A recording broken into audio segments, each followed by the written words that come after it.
Guys, आपने water manifestation सुना है जिसको हम मैजिक वाटर भी बोलते हैं?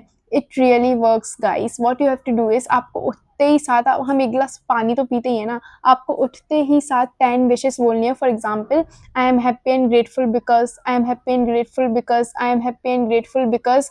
ऐसे कर करके आपको धीरे धीरे ग्लास ऑफ वाटर सिप करना है। For example, I am happy and grateful because. Similarly आपको ऐसे पूरे 10 विशेस को बोलना है और वाटर को सिप कर करके ड्रिंक करना है।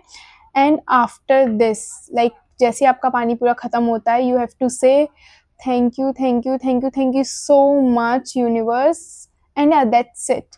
And it really work so good guys. आप धीरे धीरे more positive, more happy feel करने लगोगे।